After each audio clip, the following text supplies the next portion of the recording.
O Senhor esteja convosco. Proclamação do Evangelho de Jesus Cristo segundo João. Estava próxima a Páscoa dos judeus e Jesus subiu a Jerusalém. No templo encontrou os vendedores de bois, ovelhas e pombas e os cambistas que estavam aí sentados. Fez então um chicote de cordas e expulsou todos do templo, junto com as ovelhas e os bois. Espalhou as moedas e derrubou as mesas dos cambistas e disse aos que vendiam pombas: tirai isto daqui. Não façais da casa de meu pai uma casa de comércio. Seus discípulos lembraram-se mais tarde que a Escritura diz: o zelo por tua casa me consumirá. Então os judeus perguntaram a Jesus: que sinal nos mostras para agir assim? Ele respondeu: destruí este templo e em 3 dias o levantarei. Os judeus disseram: 46 anos foram precisos para a construção deste santuário, e tu o levantarás em 3 dias? Mas Jesus estava falando do templo do seu corpo. Quando Jesus ressuscitou, os discípulos lembraram-se do que ele tinha dito e acreditaram na Escritura e na palavra dele. Palavra da salvação. Glória a vós, Senhor. Obrigado. Dedicação da igreja de Latrão, em Santo Expedito. Eu lembrava que em 2012 o arcebispo veio e consagrou, dedicou o templo a Santo Expedito, com todo o ritual da unção do altar, com o óleo do crisma, de modo que aqui, quanto lá, é um lugar sagrado, é um lugar onde o divino permanece. Entrar numa igreja e rezar é ter convicção de que o templo do seu esplendor, as pedras, as paredes, possam refletir também o zelo que nós temos de que nós somos pedras vivas, santuário de Deus, como diz São Paulo. Que quando a gente faz uma coisa para a igreja, a paróquia, não por causa da vaidade, mas porque a Deus tudo, então tudo do bom, tudo. Agora nessa viagem aproveitei, me saltou os olhos assim, trazer o incenso de Belém. Não tem comparação com aquele outro incenso que vocês ficavam tossindo, e realmente agredia muito. Trazer o incenso, o melhor, mesmo que pouco, as coisas, os paramentos e etc. Não pela vaidade, mas por zelo. Por zelo. Então, cuidar do nosso corpo, cuidar da vida, cuidar das coisas, de tudo da minha vida, como diz São Paulo, porque nós somos administradores disso tudo. A primeira leitura da visão de do Ezequiel diz que do templo jorra a fecundidade, a água, o que é de mais sagrado, para aquele mundo do Oriente, de deserto, a água, muita fruta, a abundância. E Deus trouxe isso através do Rio Jordão. Eu pude passar também em Canaã.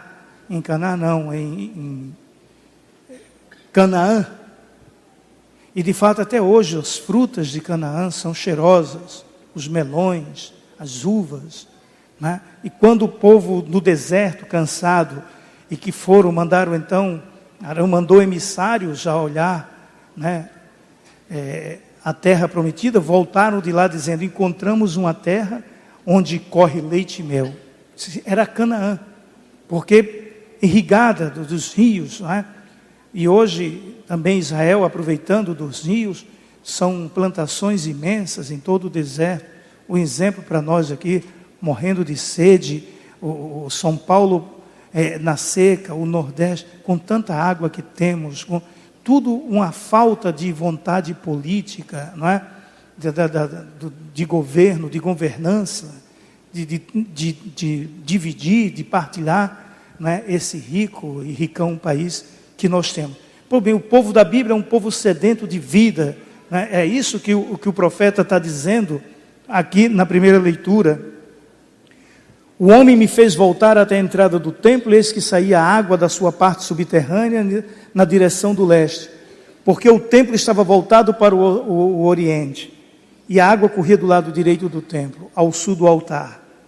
Depois, a visão de Ezequiel, esse homem fez ele sair pela porta que dá para o norte, e fez dar uma volta por fora até a porta que dá para o leste. Então, só indo lá, no local, a gente tem muito presente isso, as portas de Jerusalém. São 7 portas, que ainda hoje se pode identificar. Descem para o vale, aqui sim, aí a água desce para o vale do Jordão. A água jorrada do lado direito, não é? Para o vale do Jordão, a região oriental, desemboca nas águas salgadas do mar, e elas se tornarão saudáveis. De fato, o rio Jordão, o rio que é o mais fecundo, vai desembocar no Mar Morto, e o Mar Morto é o lugar da morte. Por quê? Diz então os rabinos, o rio Jordão, ele é rico porque ele doa de si os afluentes, ele é fecundo porque ele partilha da sua riqueza, da sua bondade, em vez que quando chega no Mar Morto, o Mar Morto não tem o que partilhar, é a morte em si. E os peixes do Jordão, quando veem que estão chegando em direção do Mar Morto, querem fazer o caminho de volta, começa a nadar o contrário, porque sabe que vai morrer. Então faz esse paralelo, o rio Jordão, que é vida, que brotou aí, desbrotou do templo, que gera vida, enquanto que o Mar Morto. Então qual é o pensamento? Um dia haveremos de ver que as águas fecundas do Jordão possam frutificar dentro daquele mar salgado, e que aquele mar um dia possa gerar vida. Desembocar nas águas salgadas do mar, e elas se tornarão saudáveis. Onde o rio chegar, o desejo de Deus, aí a metáfora, aonde a palavra de Deus, aonde a vida, o testemunho nosso chegar, todos os animais que ali se movem poderão viver. Haverá peixe em quantidade, pois ali desemboca as águas que trazem saúde, e haverá vida aonde chegar o rio. Esse é o desejo. O cristão é por natureza jubiloso. O nosso cristianismo não é uma religião do peso, do fardo, tão somente da lei pela lei, mas a religião da liberdade. Essa fecundidade que o profeta enxerga passou por Israel, e nós, né, somos essa continuidade dessa fecundidade de Deus na história. É só olharmos lá onde vivem ainda os judeus. Há uma tristeza, não é? Primeiro dos judeus, a saudade, não é? O lamento. E nos muçulmanos, a escuridão do ódio, da guerra, também por causa do sofrimento daquele povo todo. E nós, os cristãos, a religião do perdão, do recomeço. Jovens, temos só 2000 anos. E lá, mais do que nunca, testemunhar essa alegria de se ser, né, dos padres, vendo lá a doação dos franciscanos, mesmo preso lá no sepulcro, como eles são alegres, como eles são felizes, sabendo que às 7 horas da noite trancam eles e só vão sair no outro dia, né? Como podemos beber dessa perene alegria diante do sofrimento, das dificuldades que passamos, somos jubilosos. Para entender que nos judeus não se tem perdão, também nos muçulmanos não. Quando uma pessoa ofende a outra família, a família faz um termo diante do rabino dizendo: não perdoo, apenas não vamos puni-lo. Quer dizer, eu deveria matar você porque você matou meu irmão, mas eu abro mão de lhe matar, então assino, mas eu continuo com raiva de você, né? Apenas abrir mão de exercer o olho por olho, dente por dente. É interessante ver que a questão jurídica entre eles é totalmente diferente, onde nós falamos do perdão, falamos do recomeço, falamos da concórdia, da amizade, do retorno, sem mancha. Então temos que ser no mundo essas pedras vivas que diz São Paulo. Vocês são santuários de Deus. Então dentro do mundo, o Espírito Santo que grita dentro de nós. Qual é a voz do Espírito Santo profunda dentro de nós? Que grita? É a voz da nossa consciência, que está escrito aí dentro do nosso coração. E qual é a voz da nossa consciência? O desejo de verdade, o desejo de beleza, de justiça, de bondade. O Espírito Santo grita com gemidos inefáveis, né? Por isso, cuidem do templo que são vocês. Cuidemos do templo que somos nós. Não é o moralismo, mas a gente tem que zelar do corpo, zelar das coisas, da nossa vida. Porque são pequenos vícios, coisas que vão se dilatando e vão inchando a gente de tantas coisas. E quando a gente olha, a gente está pior do que o guarda-roupa, cheio de coisa que não presta, né? A gente vai acumulando tantas coisas. É preciso então buscar a leveza de novo, né? Da alegria de seguir de Cristo, de ser fecundo, né? Como as águas do rio, de sermos fecundos dentro da vida. Então celebrar a igreja hoje, a mãe de todas as igrejas de Latrão, celebramos também a nossa gratidão de sermos cristãos, de pertencermos a este povo que devemos produzir leite e mel, fruto, vida em abundância para todos. Então somos convidados a darmos testemunho, a darmos as razões da nossa fé, da nossa esperança, da nossa fidelidade nesse tempo em que estamos vivendo. Esse mês de dezembro, colocamos a nossa oração também ao comprometimento, né? Agora eu entendo, quando fazemos eu reclamo sempre, porque no ano que se passa, a gente faz umas 7 coletas que mandam o dinheiro para a diocese. Eu digo, caramba, assim como é que eu vou pagar as contas? E na Sexta-feira Santa, tem aquela coleta que vocês fazem, a gente manda para os lugares santos, manutenção de Jerusalém. Eu pude ver o sacrifício dos frades e eu disse, como posso ajudar mais aqui a Terra Santa? Ele disse, não, padre, só seja fiel à Sexta-feira Santa, porque a coleta que vocês mandam já mantém. Então eles têm creches, tem escola para os muçulmanos, os cristãos aqui educam os muçulmanos sem pedir que eles se convertam para nós. Um muçulmano jamais vai se converter à nossa religião, eles querem nos converter. E quando um de nós se converte a eles, se tentar voltar, é morto, porque eles não perdoam o infiel. Agora estudam conosco, tem o acolhimento, tem um carinho nosso.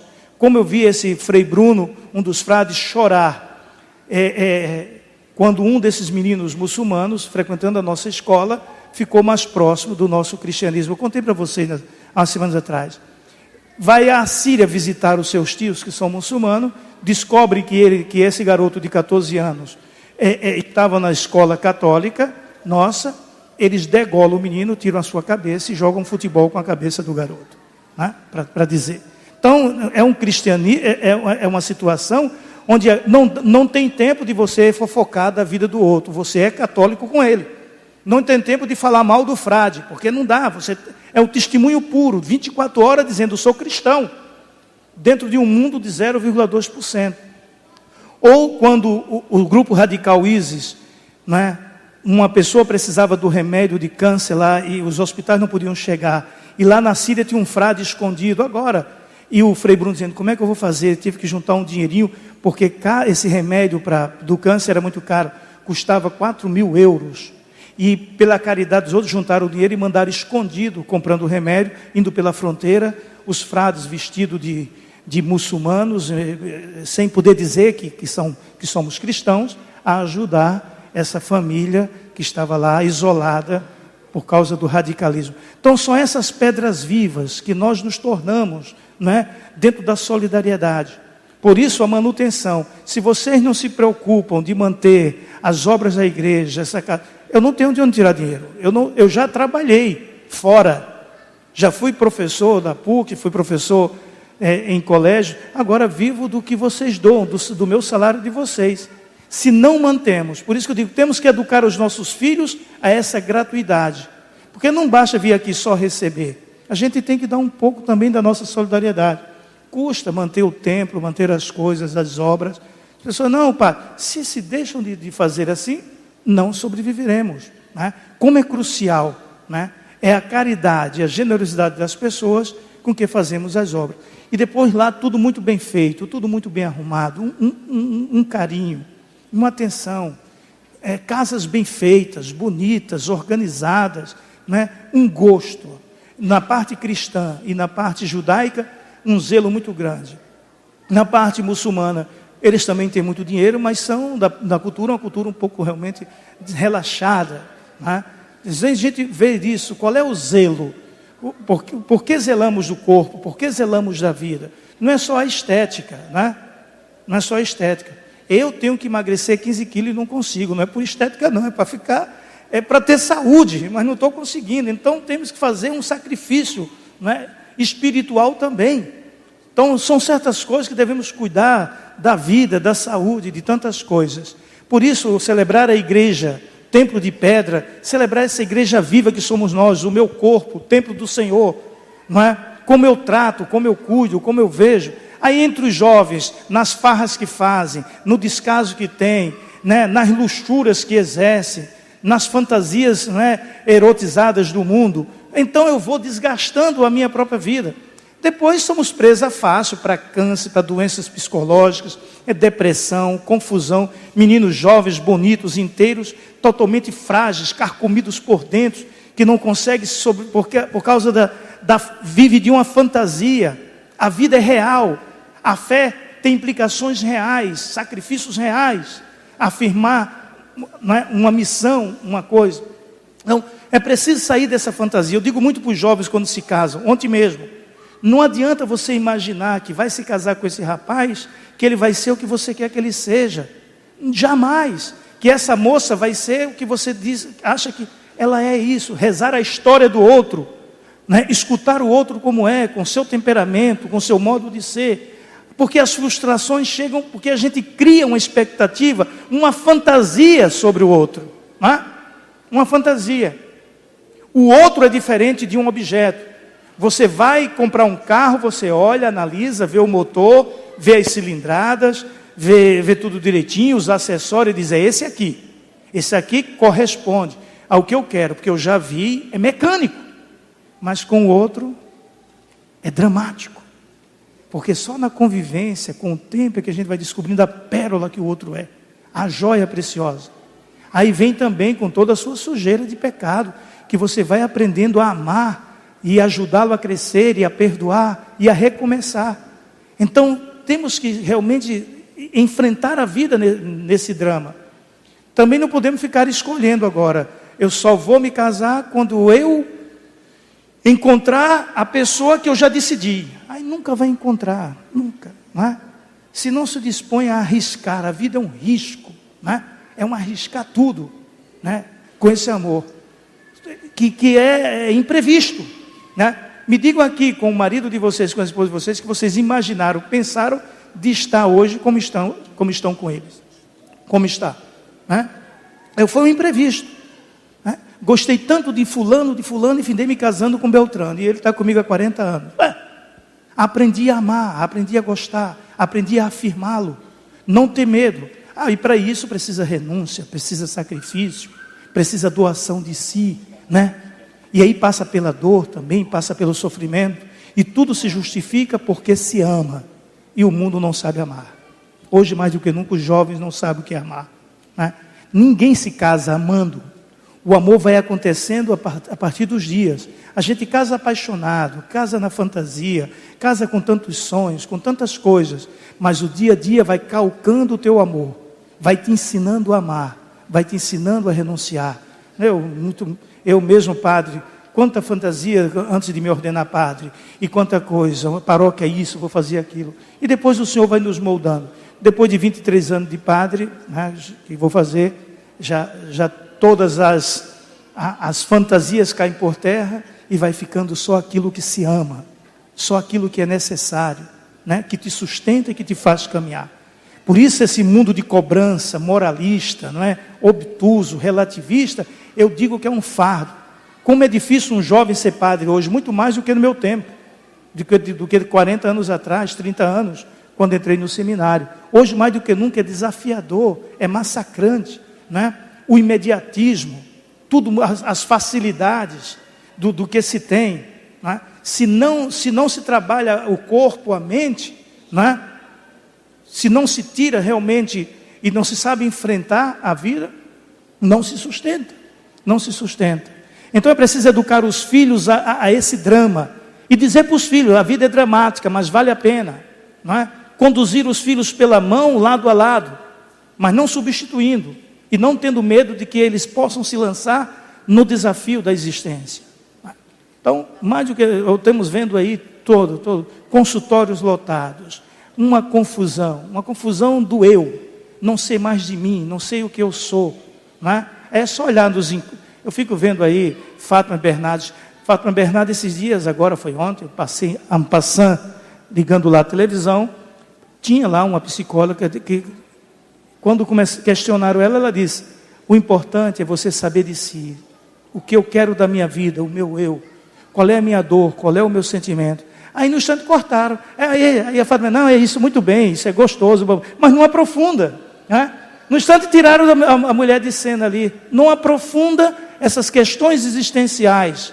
Cristo responde à vida concreta da nossa existência. Cristo não é uma fantasia, Ele é concreto.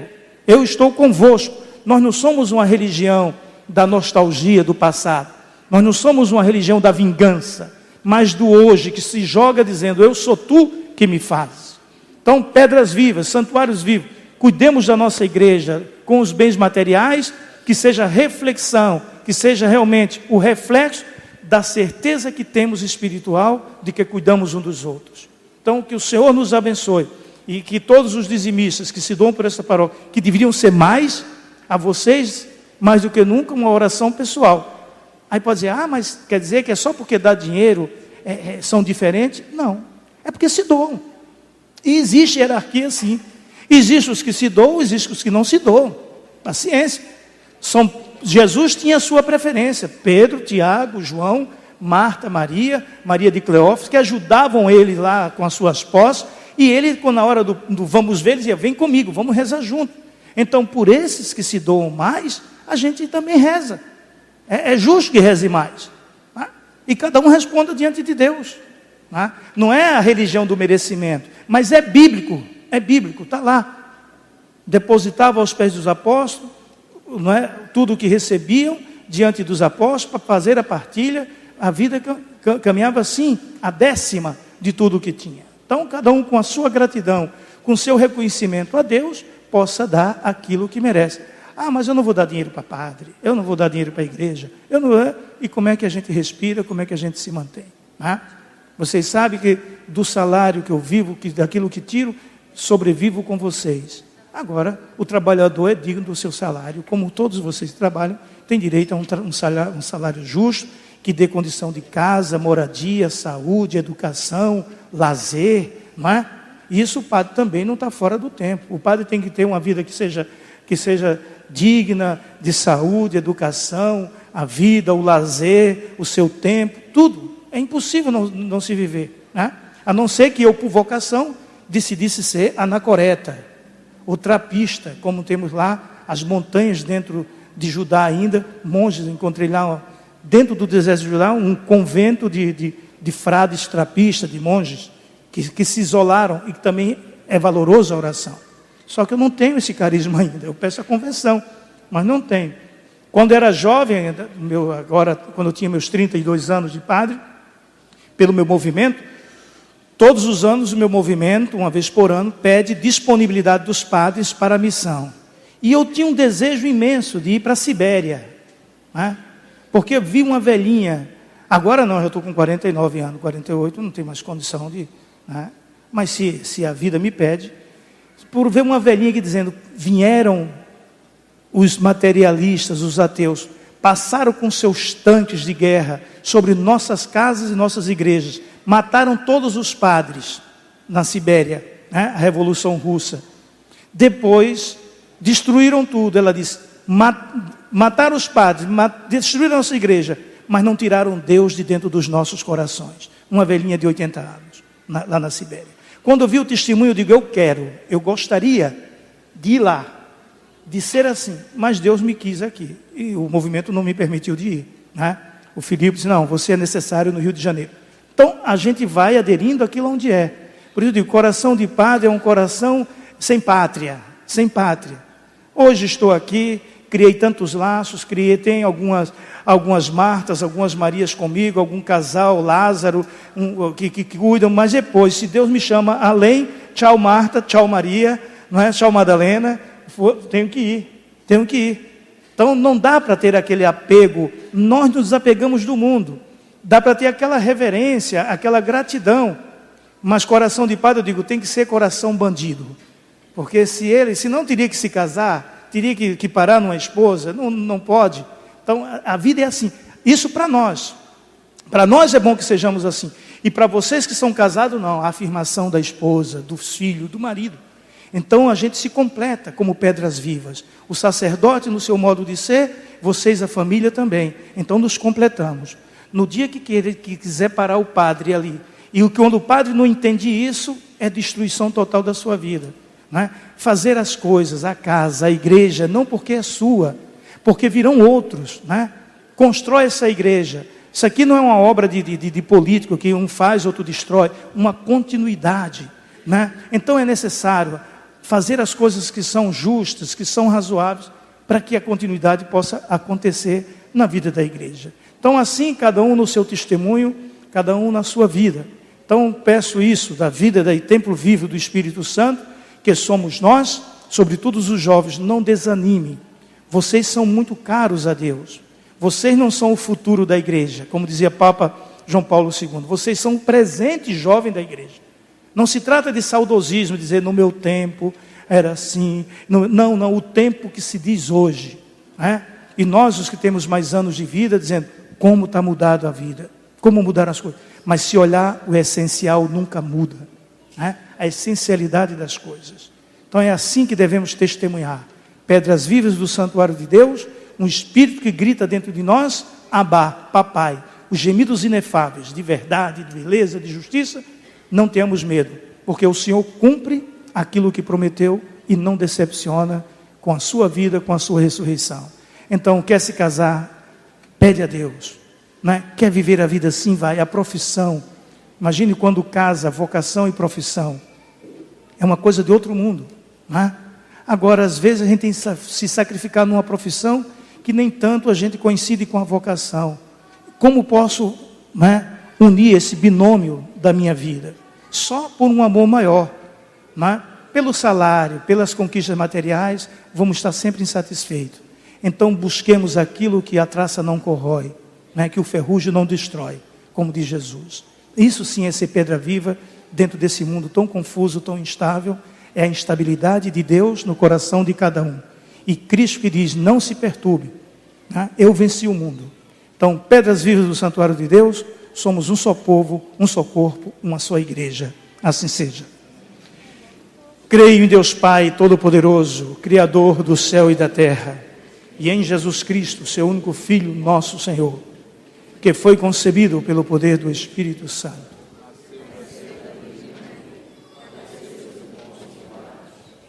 Crucificado, morto e sepultado,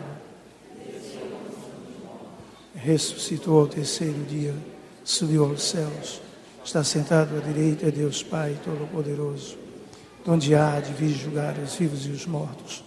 Creio no Espírito Santo, na Santa Igreja Católica, na comunhão dos santos,